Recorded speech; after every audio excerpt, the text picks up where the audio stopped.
What's up, everyone? Back here with another comic book review. Back here with the original background. The blue bedsheet is back, and I'm reviewing King in Black issue 5, the final issue of this King in Black, the big Marvel event series of this time. I already know what you're thinking, that the comic cover on the thumbnail does not match the comic that I have in front of me right now. Well, that is because this one is way cooler. In fact, this was probably going to be the actual main standard cover, but then they switched it because this is a spoiler. I thought the main cover was going to be the spoiler. When I first saw it in the solicitations, I was like, that kind of ruins what happens. Was Venom laying there looking dead, holding the sword? But spoiler alert, that doesn't happen. This is what happens. This is a spoiler alert. This is going to be a spoiler review. So pretty much off the bat, if you want to save yourself the time and you don't want to watch this view or video, because I always think it's going to be short and it's not. I don't think I can recommend this. It was entertaining, but I don't know. I'm going to go over why though. Here we go. Getting into this. I don't know what this ad is for. Don't know what Marvel is trying to sell me this time. Anyway, you get this opening shot, this really good opening spread. Get it? In between Null's legs. Heyo! Anyway, Silver Surfer is flying towards Null, so it's actually a pretty cool perspective shot. Silver Surfer faced Null in the Silver Surfer Black series that Donny Cates wrote last year. So it's kind of cool that Null even kind of says like, hey, I remember you. And but I don't know what I missed right here. Why is Silver Surfer not covered in the black sludge anymore? In fact, he kind of looks like Iceman, like original Iceman in the Stan Lee, Jack Kirby days. It's like Snow Surfer or Melted Ice Cream Surfer. Anyway, he turns his surfboard into a sword, and I think that was cool. I should talk to my brother. He's a big, huge Silver Surfer fan. I should see if he thinks that's cool, or if it's just totally weird. Like, you can't do that. Anyway, get this shot here that reminds me of that episode of Samurai Jack, where he faces the guy on the bridge who pulls out that big, huge, ridiculous sword, and he's facing down Null. He makes his sword, all black, appear in his hand, and you think they're going to face off. They don't. But anyway, he tells him that he's not going to face him alone.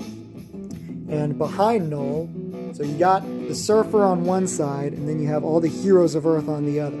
This is the cool Avengers Assemble moment. Even Captain America leading the charge, saying Avengers Assemble. Right there, the big dun dun dun dun. The music starts playing in my head. Really reminded me of Avengers Endgame. I did get a little confused though. I even had to look back in issue 4 to make sure that I wasn't just imagining something. But I thought that Dylan, using Null to tap into the Hive, just severed the connection so that he could free all the heroes from being possessed by symbiotes.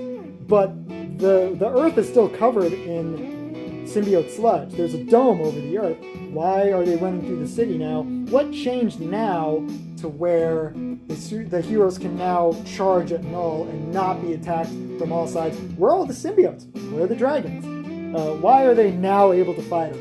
So I know that's been kind of a complaint of mine going through this series, is that hey, like we're almost at the end. Are the heroes going to start taking the fight back to Null? They're going to start building themselves back up. But now it's happening out of nowhere, where I'm starting to feel pretty safe. And you think that the Surfer and the heroes are going to fight Null. It doesn't happen, just because then someone appears just right here. Yes, that is the sound effect that makes. And it turns out to be God mode level Captain Universe Venom. This is really cool. After looking at this a second time, I was like, oh, there I can see I can see kind of the cosmic, the stars, the design work in Venom, which is what happens when you are being Captain Universe. I think that's really cool, especially for Venom, because he's already covered in black, and now that's like the blackness of space. So he's covered in this kind of star design. Of course, his eyes and his white spider symbol are glowing. Looks really cool. But anyway, he just shows up and kind of has this I've got this moment. This is where I realized that his thought bubbles, I thought these thought bubbles were Null's, but it turns out to be Eddie's. And he's communicating with the Enigma Force, I believe, like he communicates with the Venom symbiote. Unless I missed something in Venom issue 34, or Legacy number 199, which came out the same day, which is kind of stupid. I didn't know which to read first, but I haven't read that one yet. So unless he rebonds with Venom in that book, I think I'm gathering that the Enigma Force is acting as a symbiote, and he just kind of formed it to look like Venom, because that's how he fights, that's what he's comfortable with, and he's pretty much god level now, so he can just make it into basically Venom. He's a cosmic Venom now. Null has this part where he says, honestly, you can't possibly believe that you can beat me. And I'm thinking, like, once you get through this book, you're like, yeah, he does. Spoiler alert. And he gets over here. Real quick, this ad for whatever this the Marvels that I keep singing, that's David Bowie. Not your best design, Alex Ross. That's David Bowie. It looks more like David Bowie than David Bowie does. But anyway, getting back over here, it's now Venom calls Mjolnir to him, and the Surfer's surfboard sword. Surfboard sword. And so I don't know if, because of Avengers Endgame, it's like the cool thing now is holding Mjolnir. So now that's going to be a thing. I don't know. Do you think that feels unearned? You let me know. I guess maybe a god-level, super unbeatable version of Venom could lift Mjolnir. That apparently is what Donny Cates believes. But anyway, that was kind of surprising. Even Thor is surprised by that. And he does something, we can't really tell what. He just merged both weapons together.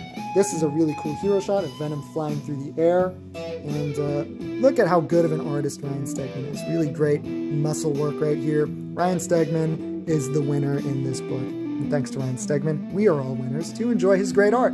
I used to not like him, but then he got on Venom, and it's like, oh, he's so good. He got so much better, and he's been getting better and better. Really great art. I really like this part right here, too, where it's a callback to, I think, Venom issue 3 or 4 or something, one of those early issues when Donny Cates first started on Venom, where Rex is kind of monologuing, talking about Eddie Brock. He calls him the man of 1,000 second chances. The comeback came. And that's what Eddie refers to himself as, charging and flying at Null, and swinging his crazy battle axe thing at him. Really ridiculous, but one of the high points of this issue.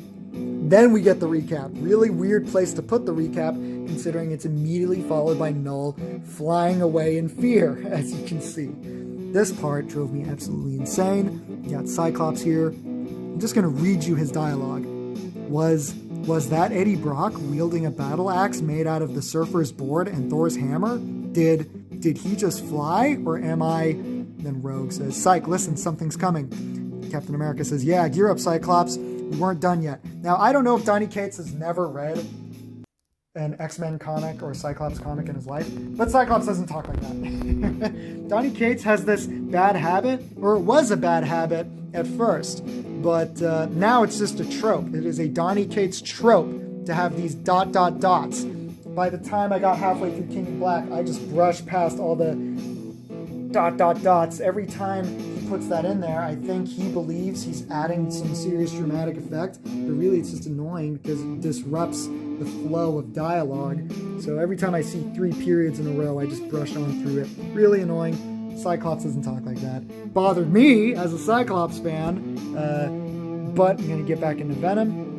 Null thinks he can sick his symbiote dragons on him, and but then Venom, this is ridiculous and I loved it. He just starts swinging the axe around, chopping their heads off. Really ridiculous, really cool. Tells him to fight him like a man. Null tries to come up from behind and take him down with all black. Then Venom catches it, uses his godly Captain Universe powers to just melt the sword. That was like, that's a sword, it's like super mega ultra powerful, but he just melted it. I was like, whoa, he's really powerful. He grabs him by the throat, tackles him downward. They land in this building, and then Null sicks his symbiote Celestial on him. This was kind of lame right here. He just flies up and he dispatches him the exact same way he killed all those dragons just now. He just cuts his head off. So that was kind of lame. Could have been cooler. A little fight scene with the Celestial. But anyway, now Venom is going to fly at Null again. You see Spider-Man swinging around the mouth of one of the dragons.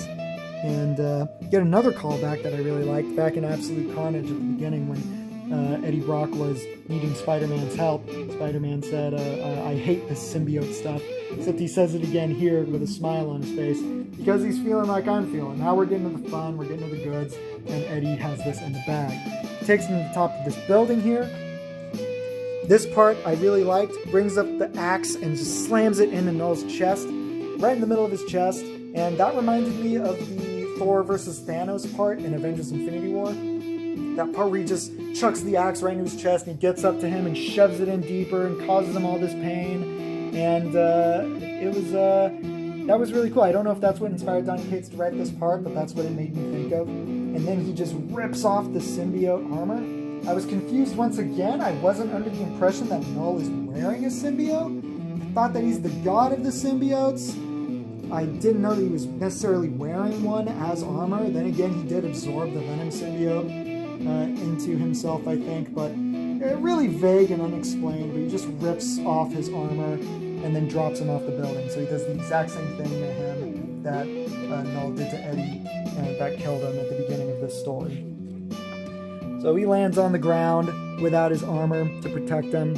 Nearly kills him though. Right here he tosses his axe aside, and I like that little toss sound effect. That is the sound of tossing something. But then again, if that wasn't there, we wouldn't know what was happening. So that was very necessary. Has this very foreboding dialogue right here saying, "You can't win. You may kill me, but the darkness, it lives in your son," and an evil grin. And I was like, oh man, what's in store for Eddie? What happened to Dylan? After, their little connection moment, Null and Dylan connecting in their handshake in the previous issue. But Captain Universe Venom just flies Null up into space, bursts through the symbiote dome right there, and then I think he breathes like cosmic fire right into Null's face, causes him pain, and melts his face a bit. And they're flying into the sun. Like, oh, is that how this is gonna end? And that's exactly what happens. Flies into the sun. He's choking him out, and he says, "This is for Dylan." And then I thought he was going to release like some epic cosmic explosion of some kind, but then it kills him. That was that. It killed him. That was it. It disappeared. I mean, I guess they're gods now. You got the god of the symbiotes, and then god level Venom can exist in the sun. I guess really comic booky, really wacky. But I guess he just ran out of stamina, melted in the sun or something. I think Donny Cates came up with that. It was like, and then Venom is gonna fly Null into the sun and choke him out, and it'll kill him. The editors go, and then that killed him. And he's like, yeah, in the sun. And so it sounded cool to Donny Cates, but it wasn't as cool here. I mean, it's an all right picture. Anyway, that's that. So then Venom here, you see Eddie Brock's face. He is now communicating with the Enigma Force, much like how he would communicate with the Venom symbiote with these thought bubbles. And Enigma Force is pretty much telling him, you did it. He's flying back to Earth. And then you get a really random but fun 2 pages of what Blade was going through, where he kind of coerced all these vampires to help him fight the symbiotes. Then as soon as they all were defeated, they tackle him, but Blade smiles right here because he knows that what time it is. And light starts bursting through the symbiote dome, and it is daylight, and it kills all those vampires. Easy work day for Blade. You get this moment with Thor and the Surfer. I like it when characters like these interact, really larger than life beings, and they make the battle axe separate, and they get their weapons back. And then you have here, the symbiote dome is just kind of dissipating. You can't tell if it's floating away or flying away. The symbiotes, they're alive. They're doing something. How are they flying? Why are they flying away? I don't really understand it. Part of the dome just feels like it's evaporating. I don't know. Am I asking too many questions? Because I got a lot more. But then you'd also think that there'd be a lot more celebration going on with how the heroes just won. Eddie Brock defeated the big bad pretty much against all odds. Spider-Man has this moment. Thank God his mask got ripped up a little more to where a tuft of hair is poking out, because for basically this whole story was just his mouth. It was really annoying me that his Spider-Man's mouth is exposed. They couldn't even Tobey Maguire that and have like one of his eye lenses missing and parts of his costume ripped up. It was just his mouth. Really dumb. Anyway, he tells him, hey, you did it. Puts his hand on his shoulder. You'd think there'd be a lot more celebrating, cheering, the other heroes gathered around, maybe Captain America shaking his hand, telling him well done, that sort of stuff. But it's just kind of ending, Eddie Brock goes up to his son, who's in excruciating pain, and Dylan, who's not very fazed by the fact that his father is in fact alive, except he hugs him real quick. There's another one of those ads, jeez.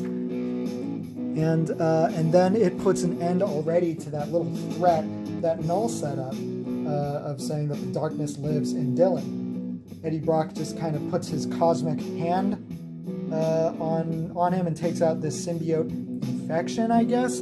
Holds it in his hand. It looks kind of red, and I was thinking, is this the bit of the Carnage symbiote that Dylan held on to that we got to see in the Venom Island story after Absolute Carnage, the thing that helped Dylan learn more about his abilities and connected him to Null? But I think I'm questioning more than Donny Cates questioning his own story, because then he just kind of kills it, and you don't really know what that was. I really like that this, though, is an image inside the font of the Wham font. That was kind of cool. I like touches like that, very comic booky. Anyway, now you have the Captain Universe, or the Enigma Force, flying away. It's leaving Eddie Brock, and now I gather that the Venom symbiote found Eddie Brock. So it bonds again with Eddie Brock as soon as Captain Universe leaves him, and I'm like, hey, where the hell have you been? Thanks for nothing. And so then they're wondering, Spider-Man and Dylan are wondering if he's okay. Really cool shot right here. Ryan Stegman, great artist. And he grows wings out his back and starts flying upward. And the Venom symbiote is communicating with Eddie, telling him that now that all the symbiotes are free, they're freed of the void. They defeated Null, and that now Eddie Brock, really cool ending shot right here. Now he's the god of the symbiotes. Eddie Brock is the new King in Black. And another one of those ads, jeez, which was very interesting to me. It kind of implies that the dragons are good too, and we're only under the sway of Null, even though it was set up that they were kind of monstrous creation by Null, just to wreak havoc many years ago. And anyway, gonna keep going through. Oh my gosh, holy crap. That's like the 4th or 5th ad for the Marvels thing. But anyway, this letters column, letters probably due to shipping and mailing and printing time don't say anything about King in Black, but instead the first issue of the Planet of the Symbiotes tie-in. So really kind of random, non-impactful letters column there. And then that is the cover of Venom 235, legacy number 200, which will be Donny Cates' final issue on the Venom run. That is it. That is the end of King in Black. Ends right there. I was telling my brother that Venom 200 will definitely be the end of the story. I still got 34, or legacy number 199 to read. And yeah, if you think that the story of King in Black was going to end with the actual final issue of King in Black, you're wrong. Venom 200 will definitely be the end of the story. And it was kind of dumb that issue 34 came out the same day as this. I didn't know which one to read first. And hopefully it will go over more of the fact personally of how Eddie just defeated Null against all odds. Well, actually, it was pretty easy once he became Captain Universe. I want to see the fallout, though, of this event. What's next? Not just for the Marvel Universe, but for Eddie, now that he's achieved King Godhood status, which is truly a lot of development considering where he started at the beginning of Donny Cates' run. This is not a recommendation as a single issue. You're going to have to buy the whole series to really enjoy this, which was alright at best, but ended up costing me $27. The first and last issues, so issues 1 and 5, were $6 a pop. And this issue here had a total of 34 story pages, which is cool, but not in comparison to issue 1, which costed the same, but had 40 story pages. So they're definitely, I wish they could have gave me more story pages because there was a lot of unanswered questions, a lot of things they could have done to make this feel full.